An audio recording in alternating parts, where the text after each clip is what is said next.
Welcome back to my channel. My name's Lucy and I share videos on the topic of long COVID, chronic fatigue syndrome and mind-body approaches that can help those conditions and other mind-body conditions.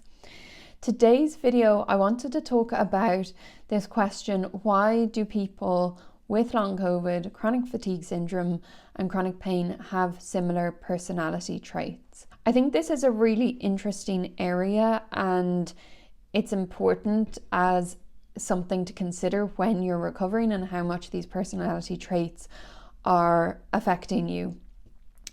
So what I share in this video is not medical or mental health advice. I'm sharing ideas based on my own experience and based on my reading around a mind-body approach.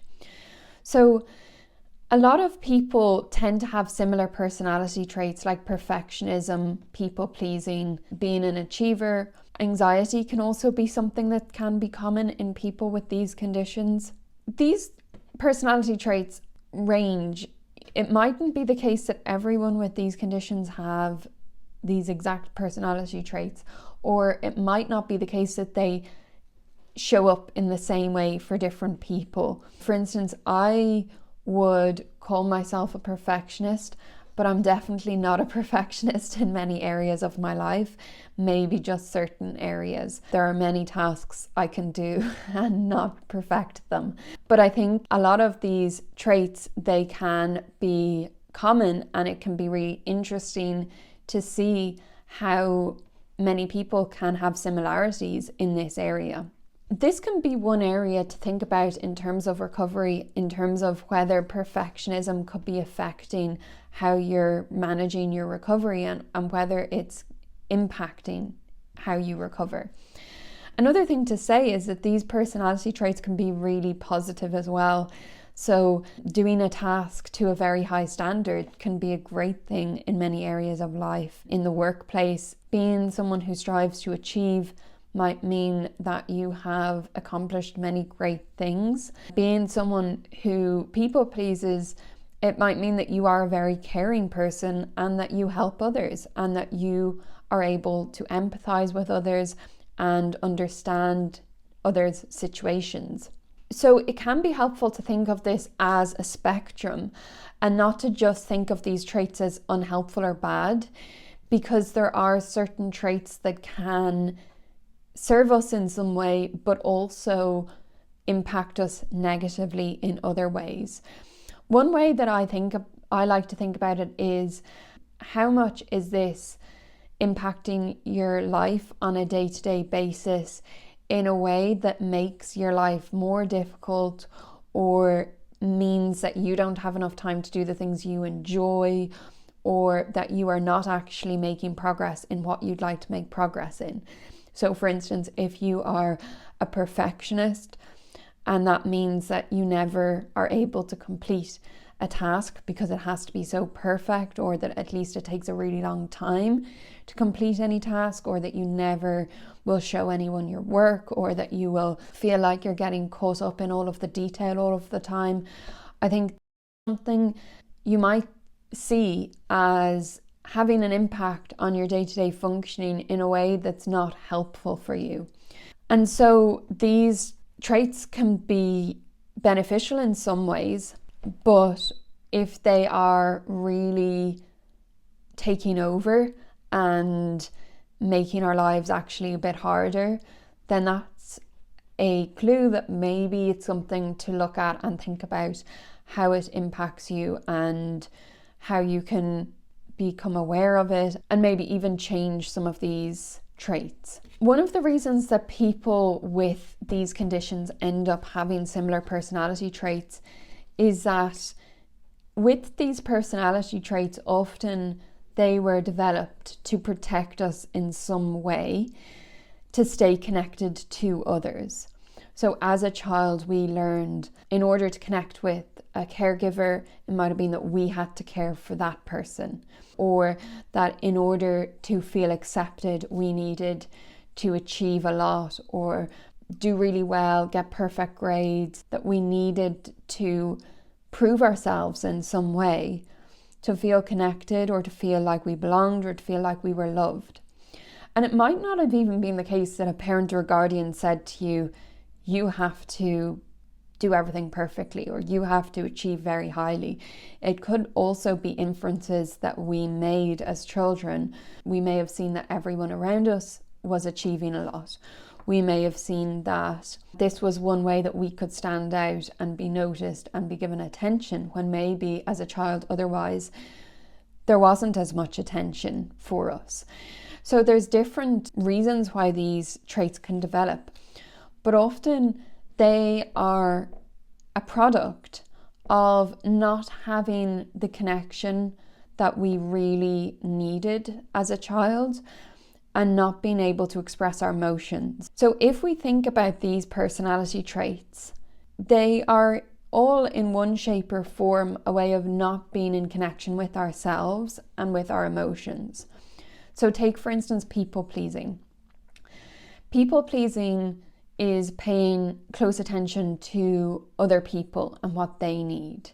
Often it's not paying attention to ourselves, and at that time often we're not really in touch with what we want or need. We're thinking about the other person much more. And so that is a way of us not being aware of how we feel or what we need.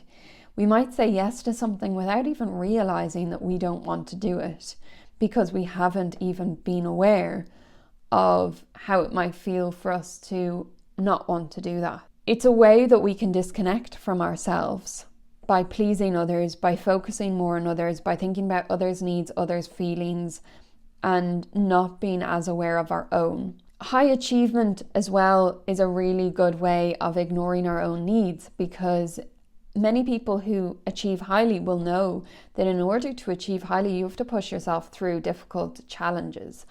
And you have to maybe be quite rigid and strict in order to get to the desired goal that you want to get to.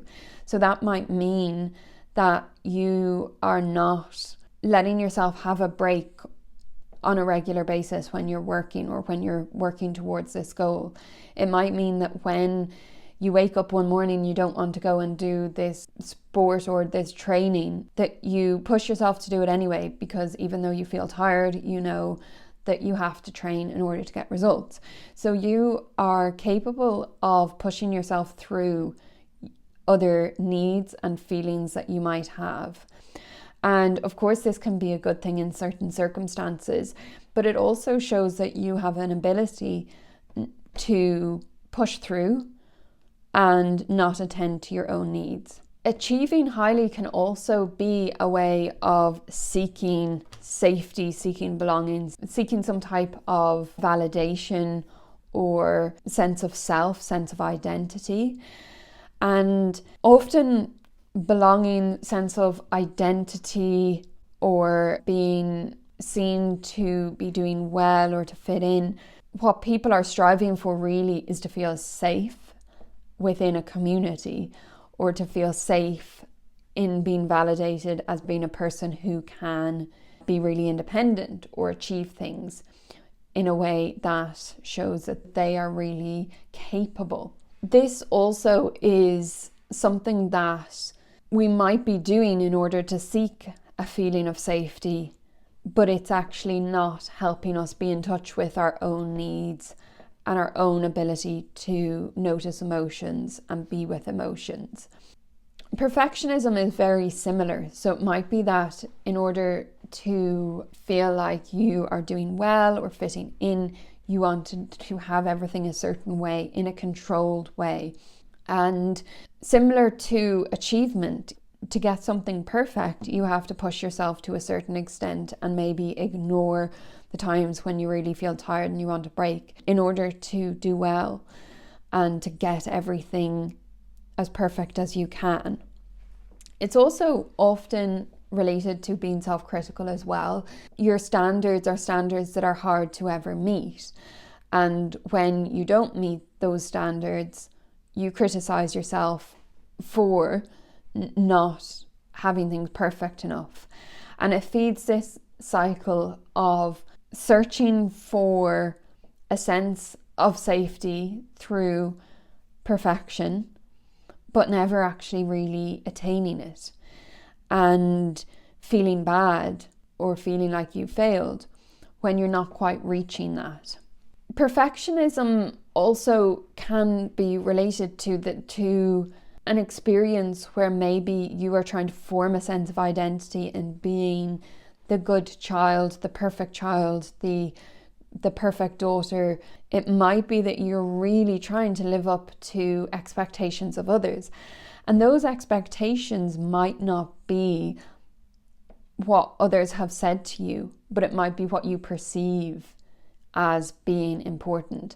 So it might be the case that one of your siblings or all of your siblings found their identity in different ways, or they made life for your parents difficult in some shape or form, and you decided you had to be the child that would do well and that would be good and be as perfect as you could in everything that you did. That was your way of seeking connection, identity, and some form of attachment or safety.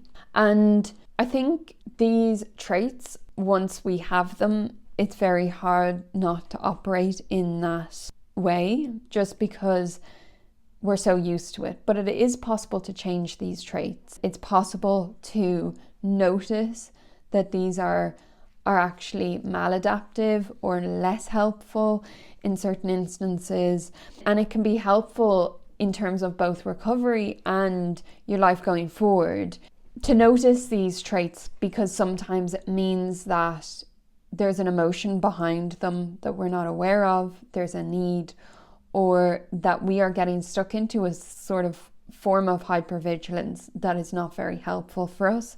Anxiety is very similar in that we may have learned as a coping mechanism that anxiety was the way that we would try to feel safe. And anxiety can manifest in so many ways.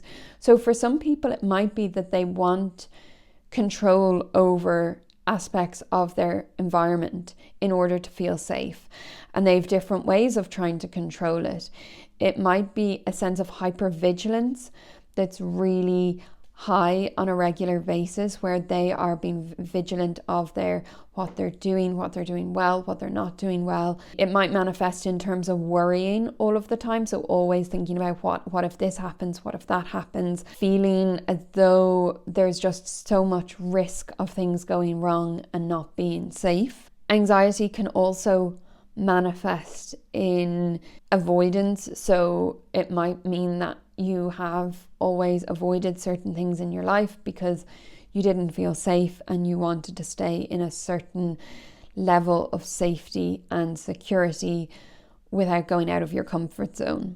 With each of these that I've just mentioned, and there probably are more traits that can be common for people with mind-body conditions, but with people pleasing, being an achiever, being perfectionistic, or experiencing anxiety, all of these can also be considered a symptom of not being aware of our emotions.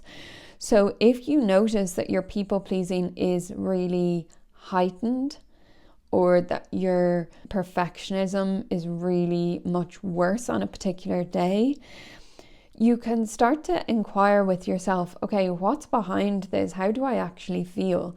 With a people-pleasing situation, it might be that you don't want to feel guilty for saying no, and there's an emotion there of guilt. It might mean that you don't want to feel angry that this person has been taking advantage of you, and it's easier to say yes than to notice the anger that you have towards that person, because maybe another part of you really wants to stay connected to this person and wants to continue the relationship the way that it normally is. And when anxiety is very high as well, or we're getting stuck into some type of hypervigilance or perfectionism or striving or doing a lot, a way to think about this is to bring it back to what would I be feeling if I wasn't feeling anxious, if I wasn't so busy trying to achieve things all day, if I wasn't trying to do this task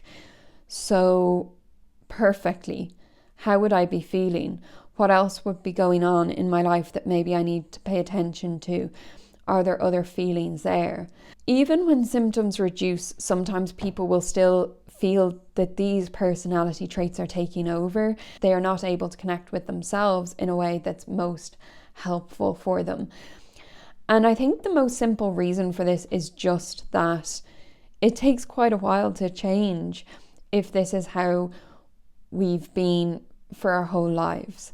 So it takes a while for the perfectionism to reduce and to feel safer in things not being perfect, or to feel safer in not feeling fear every day.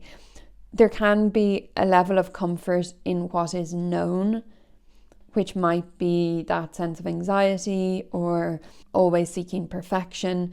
And it takes time to challenge this, and it can be challenging also to become aware of emotions themselves that might be behind these personality traits. But this is something really to consider, and to consider if you are getting stuck because of one of these personality traits, whether any of these personality traits are impacting on the process of recovery and how well you're able to apply the tools or understand the approach. And I think it's really important not to also name one of these traits as who you are and who you'll be forever. So if you're telling yourself the story, I'm a perfectionist, I'll always be a perfectionist, this is just who I am, that can be limiting, just because it is possible to change. It might not be the case that you completely change your personality, but it might be the case that you are able to